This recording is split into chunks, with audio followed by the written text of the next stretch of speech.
Permisi dok. Iya Bu, ada yang bisa saya bantu? Gini dok, jadi beberapa hari ke belakang anak saya mengalami gejala kejang, ruam pada kulit, kemudian pertumbuhannya lamban, dan air seninya berbau tidak sedap. Saya khawatir terjadi sesuatu terhadap anak saya dok. Ah iya baik, kalau begitu saya izin periksa anak ibu terlebih dahulu ya. Baik dok. Dari gejala yang anak ibu alami, ada kemungkinan anak ibu menderita fenilketonuria. Tetapi saya belum bisa memastikan penyakit anak ibu karena untuk memastikannya diperlukan pemeriksaan di laboratorium ya Bu dengan cara mengambil sampel darah dari tumit ataupun siku. Nah, jika anak ibu terbukti menderita fenilketonuria, maka anak ibu harus menjalani pemeriksaan rutin untuk mengukur kadar fenilalanin di dalam tubuh. Baik dok, silahkan lakukan saja yang terbaik untuk anak saya. Baik, kalau begitu sekarang kita lakukan uji laboratorium terlebih dahulu ya Bu. Untuk hasilnya akan keluar besok pagi. Kemudian untuk pemeriksaan lebih lanjut akan kita lakukan besok siang ya Bu. Halo dok, selamat siang. Bagaimana hasil uji lab anak saya dok? Setelah saya lihat dan cek hasil uji labnya, ternyata anak ibu positif menderita fenilketonuria sehingga harus dilakukan pemeriksaan rutin untuk mengukur kadar fenilalanin. Nah, untuk anak usia 1-6 bulan itu sebanyak 1 minggu sekali, kemudian untuk anak usia 6 bulan sampai 4 tahun itu sebanyak 2 minggu sekali, kemudian untuk anak usia 4 tahun sampai dengan dewasa yaitu sebanyak 1 bulan sekali. Dok, fenilketonuria itu penyakit seperti apa ya dok? Jadi fenilketonuria itu merupakan penyakit bawaan lahir akibat kelainan genetik yang disebabkan oleh adanya mutasi genetik atau perubahan genetik yang menyebabkan enzim pengurai fenilalanin di dalam tubuh berkurang ataupun hilang. Akibatnya, enzim pengurai tersebut tidak bisa bekerja dengan baik dan mengakibatkan penumpukan zat fenilalanin di dalam tubuh. Nah, akibatnya penderita fenilketonuria nantinya bisa mengalami kerusakan otak. Fenilalanin sendiri itu merupakan asam amino esensial, jadi harus didapatkan dari luar karena tidak dapat diproduksi oleh tubuh. Nah, zat ini itu banyak terkandung di dalam makanan sumber protein seperti susu, ikan, telur, daging, dan kacang kedelai. Nah, pada penderita fenilketonuria, makanan tersebut tidak bisa diurai karena ada gangguan terhadap enzim pengurai yang sudah saya jelaskan tadi. Sehingga makanan tersebut sebisa mungkin harus bisa dihindari ataupun dikurangi. Astagfirullah, saya minta tolong dengan sangat untuk kesembuhan anak saya dok. Baik Ibu, akan saya usahakan semaksimal mungkin. Penyakit yang anak saya derita ini udah separah apa ya dok?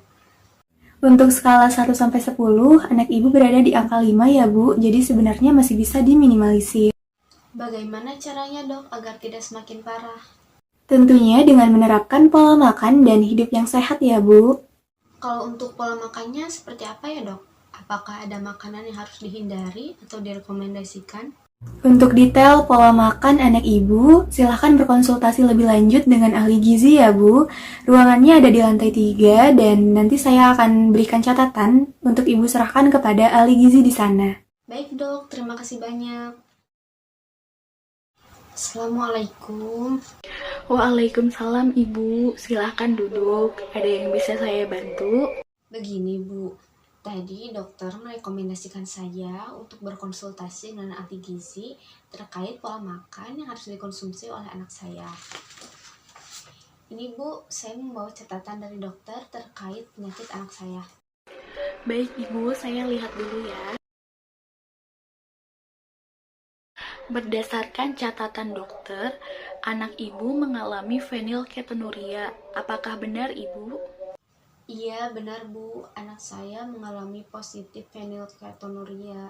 Mungkin dokter sudah menjelaskan apa itu fenilketonuria, tetapi di sini saya akan memberikan gambaran untuk metabolismenya itu bagaimana sih gitu. Tubuh kita itu kan akan memecah protein yang terdapat pada makanan, seperti misalnya daging, ikan, menjadi asam amino yang merupakan blok penyusun protein. Sedangkan asam amino yang tidak dibutuhkan akan diurai dan dikeluarkan dari tubuh. Fenilketonuria disebabkan oleh cacat pada gen yang membantu memproduksi enzim yang dibutuhkan untuk memecah fenilalanin. Tanpa enzim yang dibutuhkan itu untuk memecah fenilalanin, akan terjadi penumpukan fenilalanin yang berbahaya. Seperti itu ya Bu. Lalu bagaimana dengan pola makan anak saya?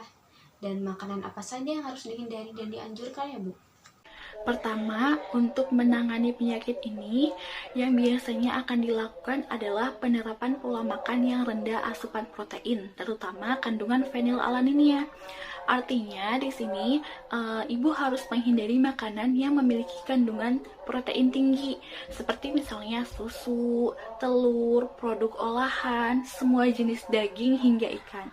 Sedangkan untuk makanan yang dianjurkan adalah makanan yang tinggi serat dan mineral, serta lemak baik, seperti misalnya apel, pisang, buah beri, tomat, brokoli, gandum, alpukat. Terus untuk minyak-minyaknya misalnya pakai minyak zaitun, minyak kelapa, atau misalnya untuk sayuran hijaunya itu sawi, buncis. Nah, kedua, bukan hanya menekan konsumsi protein saja, biasanya jenis makanan lainnya juga diatur, ditakar, dan dipilih dengan cermat supaya tidak berlebihan. Hal ini berlaku untuk sayur-sayuran dan buah-buahan. Kemudian yang ketiga, konsumsi suplemen asam amino. Selain menjaga pola makan dengan diet yang ketat, seseorang yang mengalami penyakit fenilketonuria ini diwajibkan untuk mengkonsumsi suplemen asam amino. Hal ini tujuannya untuk mencukupi kebutuhan gizi selama pertumbuhan. Pola makan rendah fenilalanin ini tetap harus dijalani hingga anak beranjak remaja, bahkan dewasa. Selain menghindari makanan tinggi fenilalanin, penderita fenilketonuria juga harus menghindari makanan, minuman, dan obat berbentuk sirup yang mengandung pemanis buatan. Untuk memantau kadar fenilalanin di dalam tubuh, penderita akan diminta menjalani tes darah secara rutin. Pemantauan ini juga dapat menghindarkan penderita dari komplikasi fenilketonuria. Pengidap fenilketonuria ini tidak diperbolehkan sedikit pun mengkonsumsi fenilalanin karena ia tidak mampu untuk memetabolismenya. Pada orang normal, konsumsi fenilalanin secara terus-menerus akan membuat kadar di dalam tubuhnya itu mengarah ke tingkat tinggi dan membahayakan, terutama bagi otak. Sementara fenilketonuria pada wanita hamil memberikan dampak besar terhadap janin yang dikandungnya. Ia berisiko melahirkan anak dengan keterbelakangan mental dan fisik. Bayi bisa lahir dengan kepala kecil dan berpenyakit jantung. Untuk itu, selama hamil sebaiknya dilakukan pengawasan ketat terhadap kadar fenilalanin pada ibu hingga bayi bisa terlahir normal. Fenilalanin ini terkandung dalam banyak jenis makanan, baik makanan yang berasal dari tumbuhan, makanan ataupun makanan yang berasal dari hewan. Karena asam amino ini terkandung dalam berbagai jenis pangan seperti ikan, kacang-kacangan, daging tanpa lemak. Intinya, seseorang yang menderita kelainan genetik ini harus selalu menjaga supaya kadar fenilalanin di dalam tubuhnya itu tidak berlebihan. Pada fenilketonuria, toleransi dan kebutuhan fenilalanin umumnya tertinggi di masa awal kehidupan.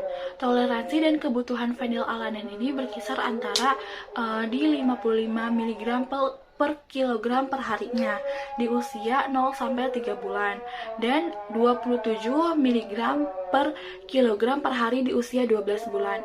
Setelah dewasa, toleransi dan kebutuhan ini akan menurun.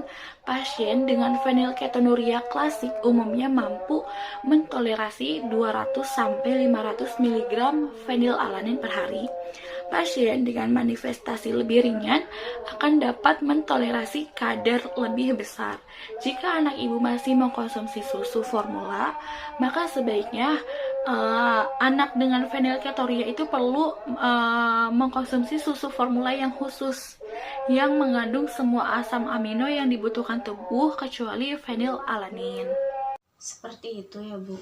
Lalu apakah ada contoh menu diet yang bisa saya terapkan supaya saya nggak kebingungan, Bu? Untuk contoh menu diet fenilketonuria itu di waktu sarapan nih. Waktu sarapan menu makanannya itu ada nasi putih, beratnya itu misalnya 100 gram, terus telur ayam rebus 25 gram, sayur brokoli 50 gram, jagung muda pipil 50 gram.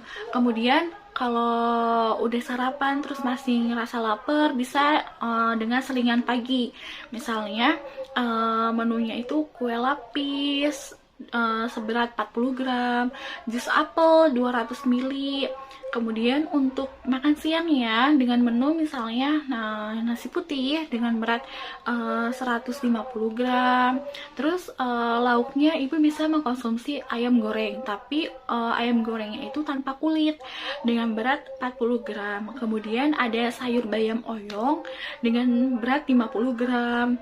Kemudian jus pepaya 200 ml. Nah, kemudian untuk selingan sore nih, misalnya lapar gitu, ibu bisa mengkonsumsi talam maizena dengan berat misalnya 40 gram. Nah, untuk menu makan malamnya sendiri bisa dengan menu tetap mengkonsumsi nasi putih 150 gram, terus bola-bola daging misalnya 35 gram, sayur sawi dan misalnya kembang kol atau sayuran lainnya yang ibu suka mungkin bisa dengan 50 gram. Dan usahain ada serat di sana, serat dan vitamin kayak misalnya dari sayur dan buah gitu, dan bisa ditambahkan dengan jus pisang sebanyak 100 ml. Seperti itu Bu, mungkin untuk contoh menu dietnya. Baik Bu, terima kasih atas penjelasannya. Saya izin pamit ya. Assalamualaikum. Sama-sama Ibu, semoga cepat sehat kembali ya Bu anaknya. Wassalamualaikum. Terima kasih Ibu.